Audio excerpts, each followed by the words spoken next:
습니다.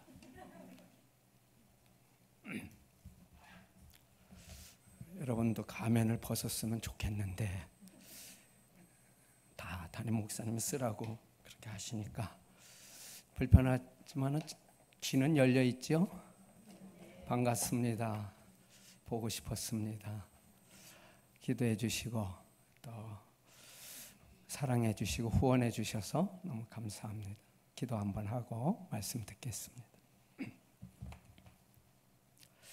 하나님 아버지, 마음이 가난한 자들에게 모였습니다. 천국을 사모하는 주의 백성들이 여기 모였습니다.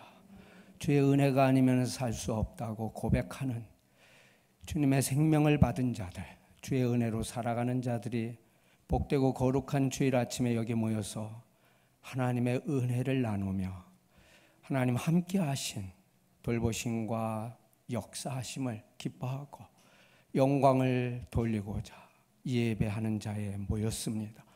이 시간 저희에게 하나님의 말씀으로 베풀어 주셔서 저희 영혼이 더욱더 새로워지고 주의 말씀과 성령으로 충만히 힘을 입어서 배부르고 만족하고 하나님을 인하여 삽니다. 하나님을 인하여 산 소망을 더욱더 갖는 이 복된 생명의 시간으로 역사하여 주옵소서. 예수님 이름으로 기도드리옵나이다. 아멘. 오늘 본문은 예수께서 산에서 가르치셨기 때문에 산상수훈 또는 산상보훈이라고 일컬어지지요. 예수께서 회개하고 당신을 믿는 천국 백성인 제자들에게 이 말씀을 가르치셨습니다. 그래서 이 말씀은 예수님을 믿는 제자들만이 알아들 수 있고 예수님을 믿는 제자들이 살아야 될 천국의 대헌장, 대윤리의 말씀입니다.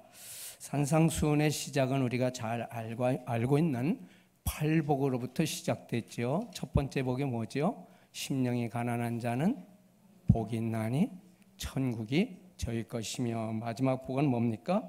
의를 위하여 박해를 받은 자는 복이 있나니 천국이 그들의 것이며, 천국으로 열고 천국으로 닫는 것을 보게 됩니다.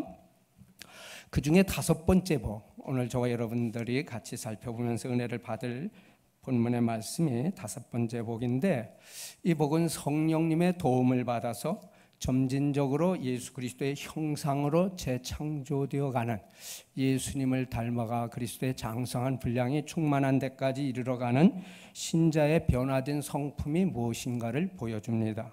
우리 7절 같이 한번 읽어보겠습니다. 시작.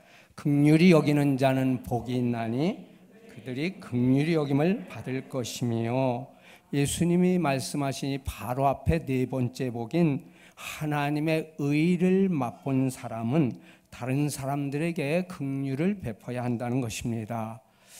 돌아볼 필요 없어요. 긍휼을 베푸십시오. 그럼 긍휼이 무엇입니까? 여러분, 긍휼, 긍휼이란 말은 헬라 말로 엘레오스란 말인데, 그 뜻은 잘 들으십시오. 당연한 결과로 비참한 상태 속에 있는 사람을 오히려 불쌍히 여겨서 그를 돕는 미덕을 말합니다. 좀 길지요? 긍휼을 설명할 때 은혜를 설명하면 이해가 더 쉽습니다. 그럼 은혜가 뭐지요? 여러분, 은혜 받고 싶으시죠? 그 은혜라는 말의 뜻을 어떻게 정의할 수 있는가? 알 것도 같고 다 알고 은혜를 받았고 은혜를 누리면서 살면서도 막상 은혜를 얘기하라고 그러면은 표현하기가 좀 어려운 것인데요. 은혜, 카리스라 하는 이 말은 받을 자격이 전혀 없는 자에게 베풀어 주시는 하나님의 무조건적인 호의. 받을 자격이 없어요. 그런데 하나님께서 호의를 베풀어 주시는데 무조건적으로 베풀어 주셔요. 이것을 은혜라고 합니다. 구원받을 자격이 없습니다.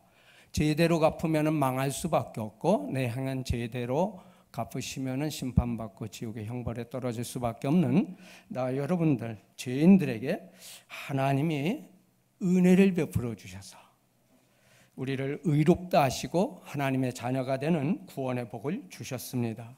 그래서 이 은혜를 생각하면서 긍휼을 생각할 때 이 은혜와는 개념의 반대로 당연히 주어야 할 것을 주지 않는 것입니다. 은혜는 하나님께서 무조건적으로 베풀어 주시는 그러한 호의라고 그랬습니다. 그런데 긍휼은 받아야 하는데 하나님이 주시지 않는 거예요. 뭐겠어요? 죄인에게는 뭐가 임합니까? 저주와 형벌과 심판과 사망이 이릅니다. 맞습니까?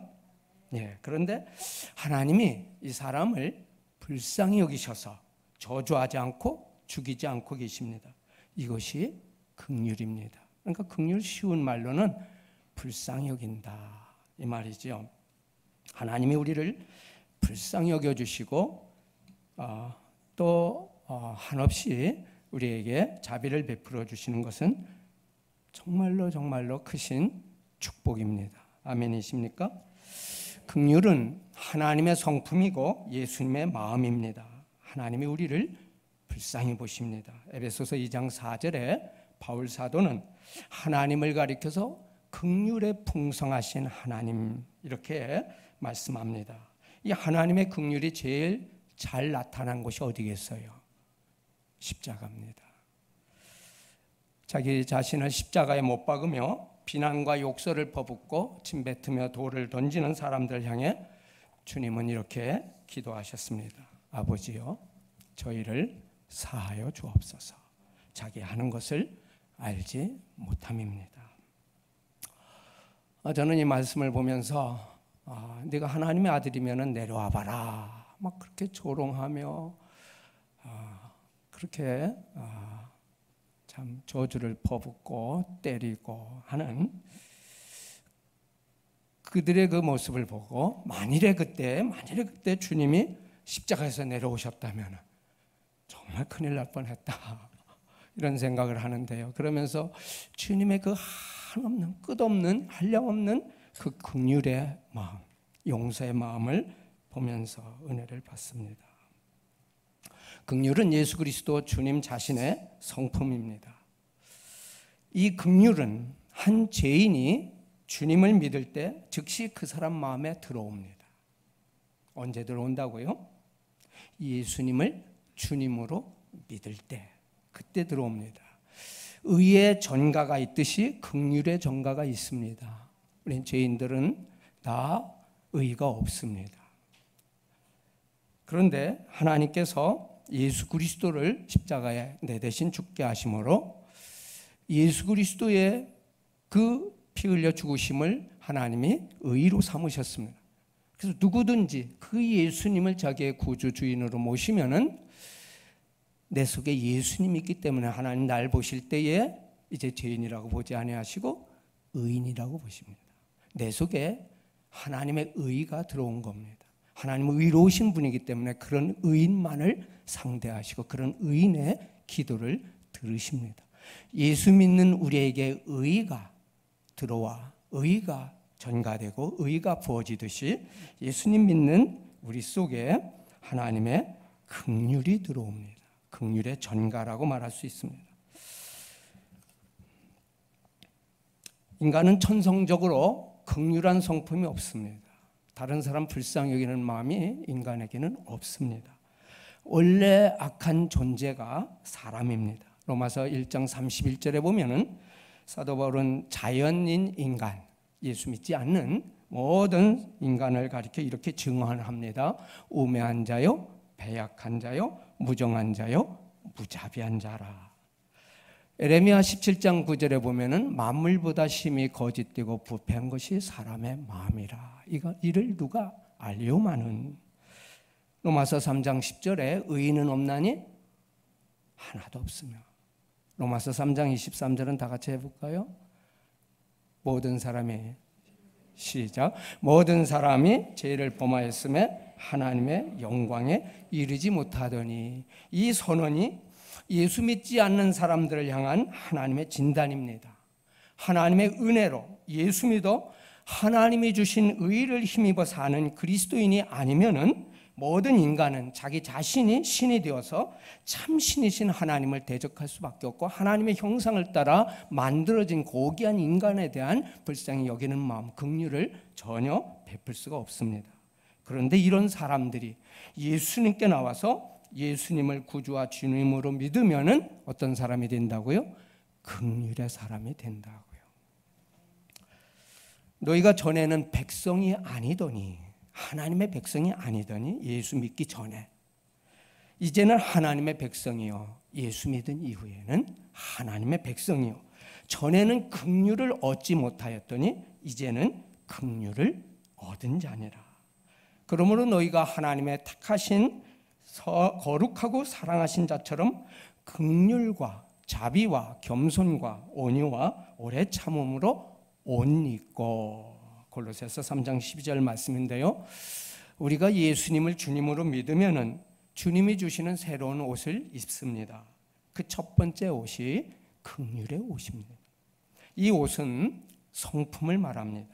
그래서 예수 믿는 사람이 받는 새로운 성품, 새로운 마음의 첫 번째는 긍휼이라고 생각합니다. 그런데 이 긍휼은요, 한 번 받고 끝나는 것이 아니라 우리 평생에 받아야 되고 평생토록 필요한 것입니다. 예수를 믿고 새로운 사람이 되었지만은 여전히 우리는 죄를 범하는 연약한 성품의 그러한 소유자입니다. 그래서 우리는 이렇게 기도해야 합니다. 주여, 이제도 저를 긍휼히 여겨 주옵소서. 주님, 나를 불쌍히 여겨 주세요. 히브리서 4장 16절에 보니까 그러므로 우리가 긍휼하심을 받고 때를 따라 돕는 은혜를 얻기 위하여 은혜의 보좌 앞에 담대히 나아갈 것이니라. 우리는 날마다 긍휼히 여김을 받아야 합니다. 그래야 주님을 닮아가는 긍휼이 가득한 사람이 되어지는 것입니다. 이런 긍휼의 마음을 가진 사람은 다른 사람을 볼 때에 긍휼의 마음으로 보게 되고 긍휼을 베풀게 됩니다. 긍휼 없는 예수님을 믿지 않는 자에게 긍휼한 마음을 품습니다. 불쌍히 여기게 됩니다. 사랑하는 교우 여러분, 여러분은 예수 믿지 않는 불신자들을 보실 때에 어떻게 보십니까? 불쌍히 여기십니까? 아니면 저주받고 죽어 망해도 괜찮다고 생각하십니까? 안 되죠. 그런 마음 없으시죠? 그럼 북쪽에 있는 그 그분도 그분 볼 때는, 그분 생각할 때는 어떻습니까? 여러분 아주 괴롭혔던 그 보이부 그분은 어떻습니까? 그 안전한 그분은, 나를 팔아버린 그분은, 내 돈 떼먹은 그놈은 어떻게 보십니까? 타 종교인에 대해서는 어떻게 생각하십니까? 우리를 마스크 쓰게끔 하는 신천지가 근본은 아니겠지만은 그분들은 어떻게 보십니까? 타 종교인도 다 모두 불신자입니다. 여러분 고민하지 마십시오. 예수님에게 주목하십시오. 예수님 생각해 보십시오. 예수님 세상에 계셨을 때 그 모습 한번 생각해 보면은 우리는 정답을 알 수 있습니다. 주님은 사람들을 만날 때마다 목자 없이 방황하는 양떼로 그 영혼을 보셨습니다. 주님이 없기 때문에 멸망해 가고 있는 영혼들을 불쌍히 여기셨습니다. 영원한 생명이 없기 때문에, 예수의 생명, 하나님 생명, 그 영생이 없기 때문에 파멸해가는 그 영혼들을 주님께서는 불쌍히 여기셨습니다. 그것이 긍휼입니다. 생명이고 하나님이신 당신을 믿지 않는 그 인생들을 볼 때 목자 없는 양같이 이리저리 헤매는 그들의 모습, 그 처절한 참상을 보면서 주님은 마음이 아프셔서 우셨습니다. 그런데 우리는 지금 그 예수님을 내가 믿는다고 하고 그 예수님의 주님이라고 구주라고 하나님이라고 고백하면서 내가 세상 사람들을 볼 때에 그들에 대한 그 내 마음의 그 상태는 어떠하느냐 이 말씀입니다. 미국의 그 제2차 부흥 운동이 일어났을 때, 대각성 운동이 일어났을 때 찰스 피니 목사님 계셨습니다. 이분이 시카고의 거리 한복판에서 어린아이처럼 엉엉 울었습니다. 지나가는 사람들 보면서 운 것입니다. 예수 그리스도 없이 그 영혼의 멸망을 향하여 가고 있는 것을 보았기 때문입니다. 사랑하는 여러분, 저 여러분들은 내가 사는 이 도시의 거리의 한복판에서 지나가는 많은 사람들의 그 영혼의 구원이 없이 방황하고 죽음을 향하여 그렇게 걸어가는 사람들을 보면서 운 적이 있습니까? 한 수년 전에 별세하신 고 이중표 목사님의 책을 읽어보았습니다.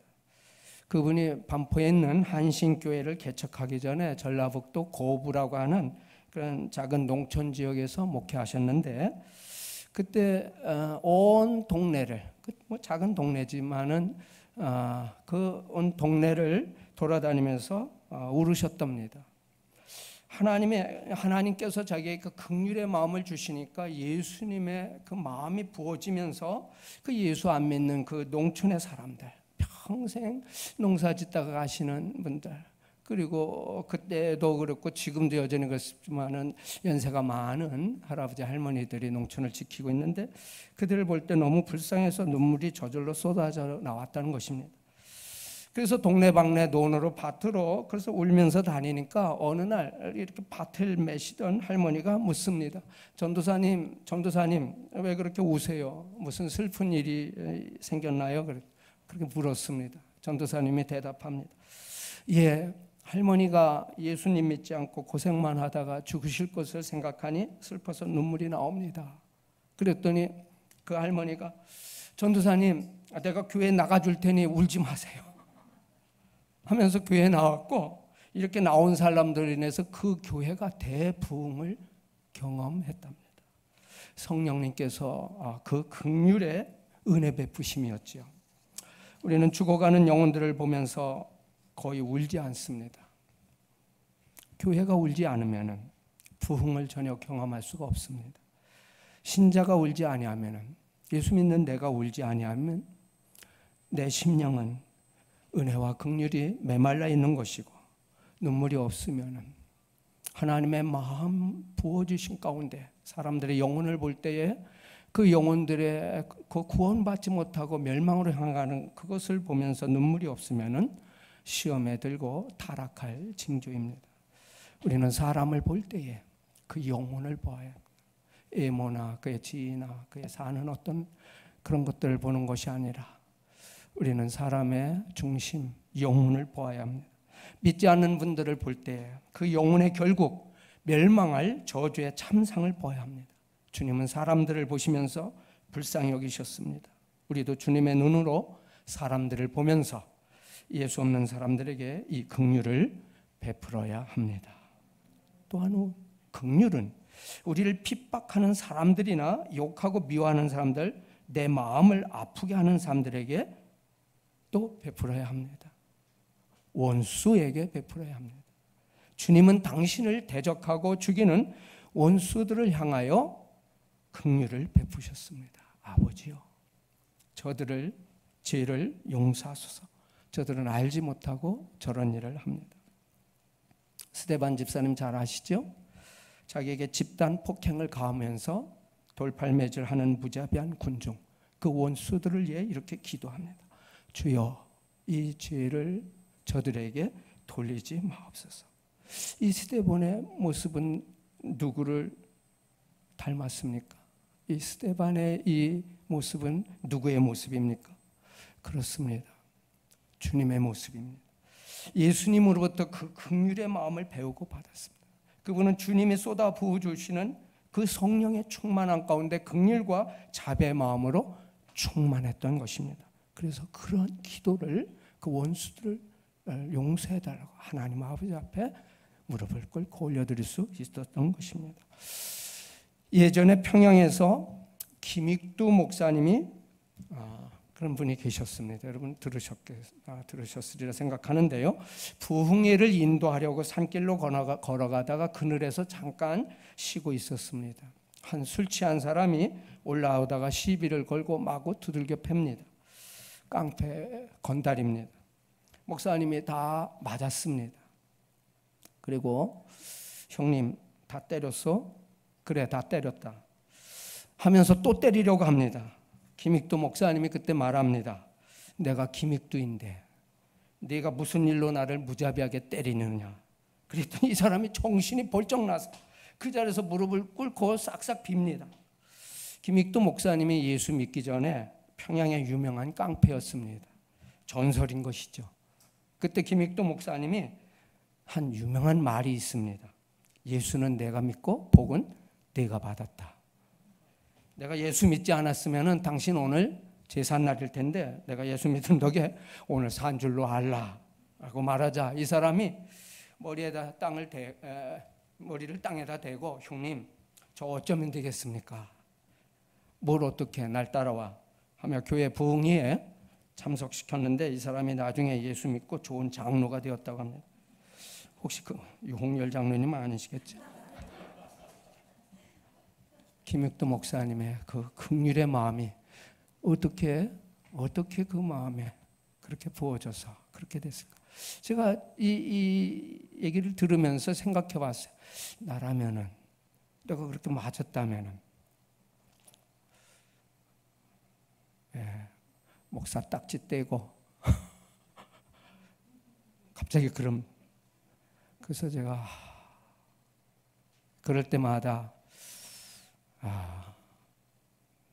난 아직 멀었구나 또 그러는데요. 압구정동에 있는 소망교회 원로이신 곽선희 목사님이 쓰신 책을 읽었는데 예전에 곽 목사님이 김익두 목사님에게 이 사건, 이 말을 직접 들었다고 그 책에 기록되어 있더라고요. 사랑하는 여러분, 우리는 어떻습니까? 나를 비난하고 흉보고 욕하는 사람, 내 마음을 불편하게 하고 아프게 하는 사람들, 내게 손해를 끼치고 내게 손찌검을 한 사람들, 내 돈 떼먹은 사람, 이런 분들은 주로 가까운 사람들이죠. 남편이 그럴 수 있습니다. 내 편이 아닌 남편이 그럴 수 있습니다. 또 어떤 사람은 아버지한테 그런 일을 당할 수도 있습니다. 집안 식구나 친척, 친구들, 그리고 교우들 가운데 많습니다. 이런 분들에게 나는 어떻게 대하고 있습니까? 과연 긍휼의 마음으로 불쌍히 여기고 그 죄를 다 용서해 주시도록 중보의 기도를 드리고 있습니까? 그리고 실제로 불쌍히 여기고 다정히 대하고 있습니까? 마지막으로 야곱의 아들 요셉을 한번 생각해 보면서 말씀을 정리하고자 합니다. 요셉이 17살에 형들의 미움을 받고 팔려버렸습니다. 그리고 나중에 만나지요. 요셉이 자기를 팔아버렸던 형들, 자기를 미워하고 죽이려 했던 그 형들, 그 만났을 때 수십 년의 세월이 흐른 후에 만났을 때 어떻게 했습니까? 그 철전지 원수 같은 그 형들이 수십 년의 세월이 흐른 후에 자기가 일찍이 하나님이 보여주신 꿈을 꾼 그대로 자기 앞에 무릎을 꿇고 용서를 빕니다. 칼자루는 요셉이 쥐고 있습니다. 그는 당시 세계 최대 강국인 이집트의 권력자 제2인자입니다. 요셉이 어떻게 했습니까? 우리가 다 알고 있듯이 요셉은 형님들을 끌어안았습니다. 입을 맞췄습니다. 그러면서 이렇게 얘기합니다. 형님들, 당신들이 나를 이곳에 팔았으므로 근심하지 마소서, 한탄하지 마소서. 하나님이 생명을 구원하시려고 나를 당신들 앞서 보내셨나이다. 이제 내가 아버지와 형님들과 형수님들 그리고 조카들 모두를 봉양하고 돌보겠습니다. 얼마나 감격스럽습니까? 이 장면을 읽으면 눈물이 나지 않습니까? 요셉이 어떻게 이 형님들에게 긍휼을 베풀 수 있었습니까? 요셉이 다시 또 이렇게 말합니다. 형님들, 두려워하지 마소서. 내가 하나님을 대신하리까. 당신들은 나를 해하려 했으나 하나님은 그것을 선으로 바꿔서 그 악한 일을 무엇으로 바꿨다고요? 선으로 바꿔서 오늘과 같이 만민의 생명을 구원하게 하시려 하셨나이다. 요셉은 긍휼에 풍성하신 하나님을 알았습니다. 자비로운 하나님을 만났고 경험했습니다. 사랑의 하나님을 경험함으로 인해서 그분으로부터 그 사랑 받은 것입니다. 사랑하는 교우 여러분, 이 긍휼의 마음을 본받아 살고 싶지 않습니까? 사랑하는 여러분, 이런 긍휼로 가득한 것은 이 지상에서 교회와 예수님을 주님으로 모신 성도의 가정 두 곳뿐이 없습니다. 그래서 교회에서 긍휼을 베풀지 않으면 이 세상은 소망이 없습니다. 이 세상은 진정한 긍휼이 없다고 말씀드렸죠. 이 세상의 모습을 닮은 세속적인 교회도 긍휼이 없습니다. 하나님 아버지의 그 마음이 없습니다.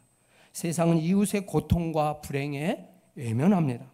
그러나 긍휼을 베푸는 자는 긍휼을 얻는 자고, 오늘 주님이 말씀하고 계십니다. 에베소서 2장 4절에서 7절에 보니까 긍휼에 풍성하신 하나님이 우리를 사랑하신 그 큰 사랑을 인하여 허물로 죽은 우리를 그리스도와 함께 살리셨고 또 함께 일으키사 그리스도 예수 안에서 우리에게 자비하심으로써 그 은혜의 지극히 풍성함을 오는 여러 세대에 나타내려 하심이라.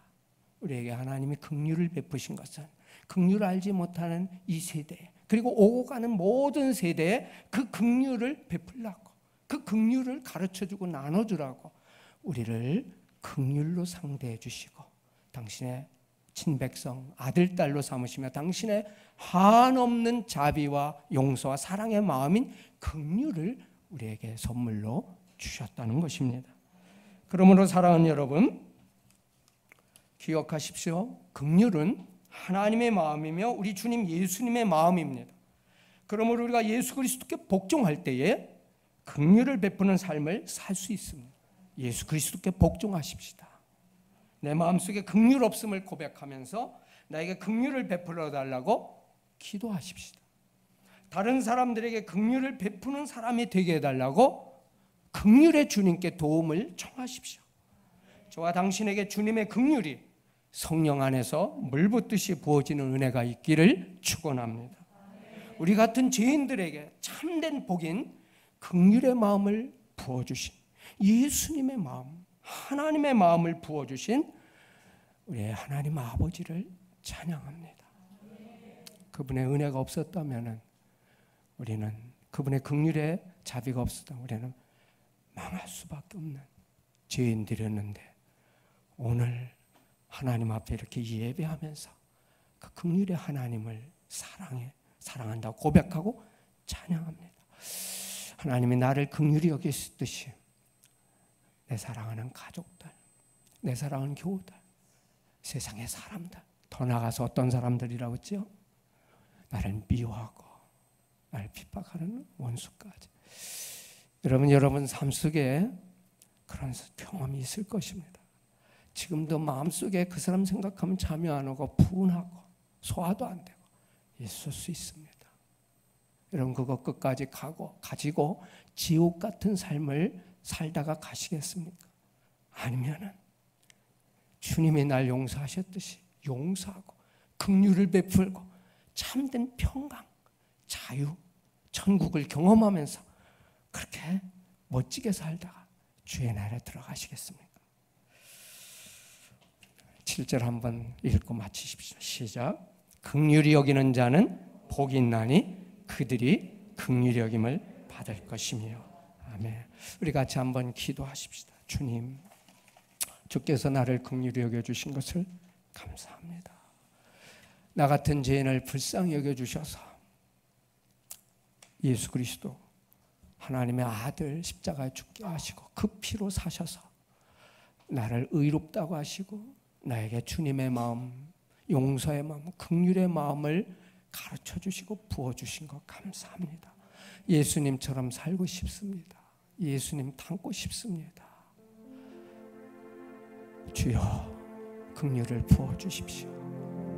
주의 성령으로 이 시간 내 마음에 긍휼을 부어주셔서 그 어떤 사람이라도 특별히 나에게 마음을 아프게 하고 원수 같은 사람일지라도 그를 위해서 기도하고 용서할 수 있는 긍휼의 마음을 성령의 시간 우리 모두에게 물붓듯이 부어주시옵소서. 이 긍휼의 마음으로 세상에 나가게 하시고 세상을 바라보고 세상의 영혼들에게 긍휼의 원천이신 주인이신 예수님을 소개하는 우리가 되게 해줘. 예수님처럼 살고 싶습니다. 예수님 닮고 싶습니다. 예수님.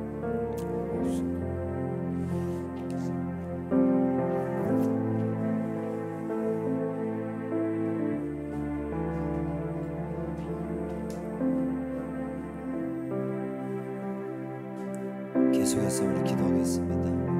기도할 때 하나님, 예수님의 긍휼을 모르고 예수님의 긍휼이 없는 자에게는 긍휼이 없는 심판이 있다겠습니다.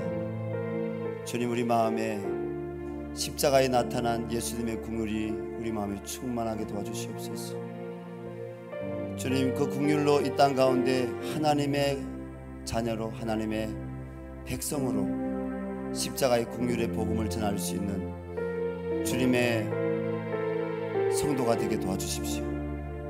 그 긍휼이 우리 가정에 차고 넘치게 도와주시고 그 긍휼이 열방샘교회 우리 한국교회 하나님 부흥으로 차고 넘치게 도와주시고 하나님 남과 북 동과 서에 이 긍휼의 복음이 하나가 되게 하시는 주의 복음으로 증거되게 해달라고 우리 기도했으면 좋겠습니다. 그리고 또 기도할 것은 이 주님의 긍휼이 지금도 치료받고 있는 우리 이아람 학생에게 함께하여 주시고 오늘도 질병 가운데 두려워서 주님 떨고 있는 아버지 수많은 코로나에 걸려있는 우리 무명의 확진자들이 있습니다. 그들을 불쌍히 여기시고 그들을 주님 알게 해달라고 하나님 이 땅과 주님 전 세계에서 팬데믹의 아버지 코로나가 사라질 수 있도록 이 땅에 긍휼을 베풀어달라고 우리 기도하고요. 그리고 양현옥 집사님 지금옥 우리 집사님 하나님 긍휼로 치료해달라고 하나님 도와달라고 우리 조용히 주여 한번 부르고 기도하겠습니다. 주여 하나님 아버지 기도합니다. 주님 감사합니다. 아버지여 긍휼이 없는 자에게 긍휼이 없는 심판이 있다고 했습니다. 십자가에서 나에게 하나님의 완전한 자비와 긍휼을 나타내신 그 주님 앞에 엎드립니다. 주여 저에게 긍휼의 마음이 부어주시옵소서. 주님의 자비의 마음을 저에게 가득히 부어주십시오. 그래서 내가 그 긍휼을 받은 자임을 날마다 주님 앞에 신앙 고백하게 도와주시오. 하나님 주님의 그 긍휼과 자비의 복음을 아버지여 주님 전하게 하여 주시옵소서. 주여 우리 가정에 긍휼을 베풀어 주시옵소서. 주여 우리 자녀들에게 긍휼을 베풀어 주시옵소서. 주여 우리의 배우자들에게 예수 긍휼의 자비를 베풀어 주시옵소서. 하나님을 알 수 있게 도와주시옵소서. 아버지 하나님 또 기도합니다. 하나님 아버지 이 열방샘교회 가운데 주의 긍휼의 복음이 차고 넘치기를 원합니다. 하나님 남과 북 가운데 동과 서 가운데 주님의 긍휼의 복음이 차고 넘치기를 원합니다. 하나님 도와주셔서 이 땅을 주의 긍휼로 주의 자비로 회복시켜 주시고 치료하여 주시고 하나님 하나 되게 하여 주시옵소서. 아버지여 기도합니다. 우리 아람이 치료하여 주시옵소서. 우리 아버지여 임재하 목사님 하나님 지금옥 집사님 양현옥 집사님 오늘 나오지 못하는 우리 이현의 성도님 아버지 주의 긍휼로 치료하여 주시고 회복시켜 주시옵소서. 우리 박순희 집사님을 치료하여 주시옵소서. 주님의 십자가 보혈로 못자국난 손으로 자비의 긍휼의 손으로 하나님 그들을 만져주시고 하나님 일어나게 하여 주시옵소서. 하나님 반드시 아버지여 주의 긍휼로 치료하시고 하나님의 은혜로라고 고백할 수 있도록 세워주실 줄 믿습니다.